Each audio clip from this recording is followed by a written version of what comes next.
Bonjour Marc Pellissier, vous êtes président de la FNOT Île-de-France. On se retrouve ici dans le couloir de correspondance entre le RER B et Cluny-la-Sorbonne, qui est juste derrière de la ligne 10. Et ça tombe bien parce que je voulais continuer à parler métro avec vous, Marc, et notamment de cette curiosité de cette station Cluny-la-Sorbonne, station fantôme pendant près de 49 ans et qui a été rouverte seulement parce que le RER B est arrivé ici, c'était en 1988.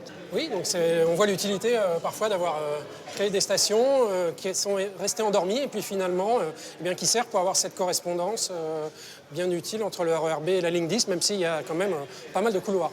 Oui, c'était ça l'objectif, de permettre à des flux de partir autrement qu'en passant par le couloir du RER C, ce qui me permet de venir sur ces correspondances assez complexes quand même ici entre le B, le C, le 4 et la 10. Parce que par exemple, quand on vient sur la 10, la 4 n'est pas indiquée et quand on est sur la 4, la 10 n'existe pas non plus, alors que pourtant elles sont là.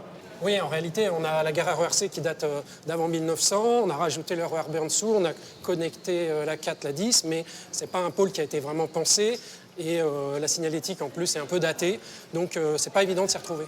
Toutes les lignes ne sont pas fléchées parce que la RATP a fait le choix de ne flécher que les correspondances les plus faciles. Et pour autant, c'est un hub qui est assez important, peut-être mésestimé, mais c'est ici la 8e gare de France en termes de fréquentation.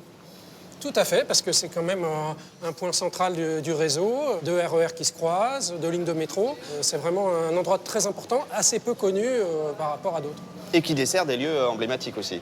En plus, bien sûr, le rôle touristique avec tout le quartier latin et la cathédrale. Et on n'a pas forcément idée, mais il y a plus de monde ici, par exemple, que dans la gare de Lille. C'est quand même quelque chose. Un mot peut-être des travaux, on parlait du RER C tout à l'heure, qui ont été menés, qui ont duré un certain temps, on va dire. Quel regard vous portez dessus?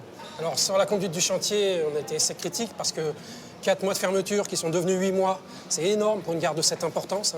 Après, le résultat du chantier, il faut reconnaître que c'est plus lumineux, plus propre. Bon, c'est pas totalement fini. Et puis, il reste le sujet accessibilité qui n'est pas totalement traité.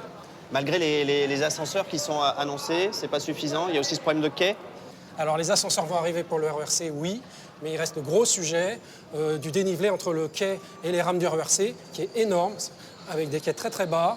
Et comme c'est en courbe, on nous dit qu'on ne peut pas faire grand-chose, mais il faudrait quand même vraiment s'attaquer à ce sujet parce que c'est un point noir vraiment du RER C. Et on imagine que rien n'a été fait parce qu'on attend le nouveau matériel encore hypothétique prévu pour 2030. Tout à fait, on attend les nouveaux trains qui peut-être seront à plancher bas et résoudront un peu ce problème.